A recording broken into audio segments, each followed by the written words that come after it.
কিন্তু ওনার যে ছোট বাচ্চাটা আছে সে তো পৃথিবীর আলো বাতাস আগুন পানি মানুষ ভালো মন্দ দেখেনি।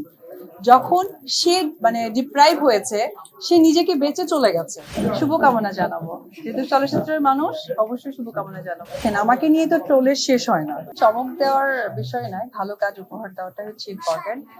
আমি যতটুকু মনে করে মানে মনে হচ্ছে আমার, সেটা হচ্ছে যে আমাদের প্রোডাকশনের এখনো কাজ কমপ্লিট হয়নি, সুতরাং এই বিষয়ে আমি নিজেও কনফার্ম হয়তো বা দর্শকের সাথে শেয়ার করতে পারছি না সিনেমা রিলিজের ক্ষেত্রে। হ্যাঁ, যে ছবিগুলো মুক্তি পাচ্ছে সেগুলোর জন্য শুভকামনা। আর আমার ছবিটা যেহেতু এখনো প্রোডাকশন থেকে ওইরকম 100% আমি শিওর পাইনি, সুতরাং এই বিষয় নিয়ে আসলে ওইভাবেই শিওর দিয়ে কথা বলতে পারছি না। এটা তো একান্তই ব্যক্তিগত, এটা আসলে কি বলবো।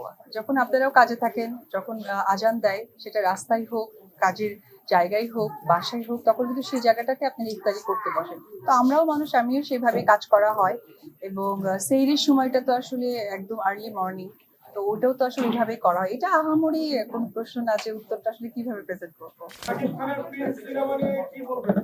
শুভকামনা জানাবো, যেহেতু চলচ্চিত্রের মানুষ অবশ্যই শুভকামনা জানাবো।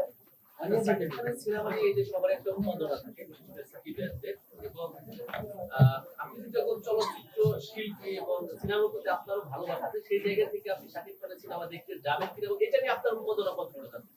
যখন আমারও সিনেমা রিলিজ হতো আমি সে সময় সুযোগ বুঝে যেতাম, কারণ আমারও তো কাজ থাকে বা ঈদের দিনই আমাকে যেতে হবে এইরকম তো আসলে আমি জব করা হয় না যে আমি ছুটি পেয়েছি 12 দিন 15 দিন, তো আমার ঈদের দিনই আসলে সিনেমা দেখতে হবে বা ওইভাবে এনজয় করতে হবে।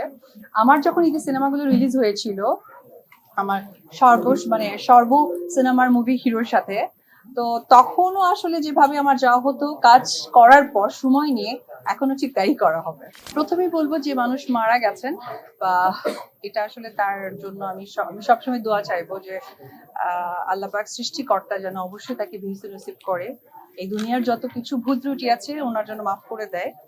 তবে আমি একটি কথাই বলবো, যে ব্যাখ্যা দিতে চাই না, বাট কথা একটা বলতে চাই, সেটি হচ্ছে উনি হয়তো বা কোনো একটা সাইড থেকে কষ্ট পেয়েছে, ডিপ্রেশন হয়েছে, যার কারণে উনি এত বড় একটা অ্যাটেম্প নিয়েছে। তো উনি তো স্ট্যাবলিশড একজন মানুষ ছিলেন, উনি লাইফে অনেক কিছু দেখেছেন, বিয়ে করেছেন, সংসার হয়েছে, বাচ্চা হয়েছে।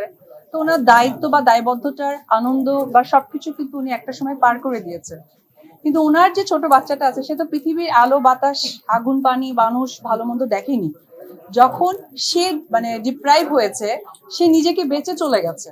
কিন্তু যে মানুষকে ঠকালো তাকে তো আসলে সে ঠকে গেল। তো একদিক থেকে আমি বলবো যে কোনো মার আসলে এই ধরনের স্টেপ নেওয়ার আগে 3বার ভাবা উচিত। যদি উনি সিঙ্গেল থাকতেন আমি ডেফিনেটলি এখানে দুঃখ প্রকাশ করতাম, যেহেতু উনি একজন মা, সুতরাং উনি কষ্ট পেয়ে উনি চলে গিয়ে ফ্রি হয়ে গেছেন। কিন্তু যাকে কষ্ট দিয়ে গেলেন এই দুঃখটা কার কাছে ভাগাভাগি করবে বা সেই মানুষটা কার কাছে সেই দুঃখ চাহিদাটা বলতে যাবে।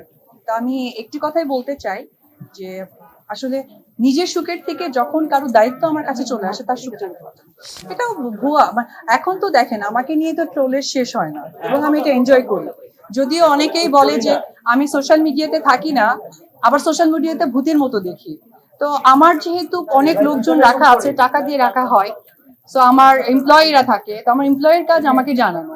যেমন আমার পার্লারে গিয়ে নিশ্চয়ই আমি সার্ভিস দিই না, কাউকে ফেসিয়াল করাই না, বাট আই নো যে আমার ফেসিয়াল কয়জন হয়েছে। তো এরকম অশিক্ষিতর মতো অনেকেই আসলে উত্তর দিয়ে বসে।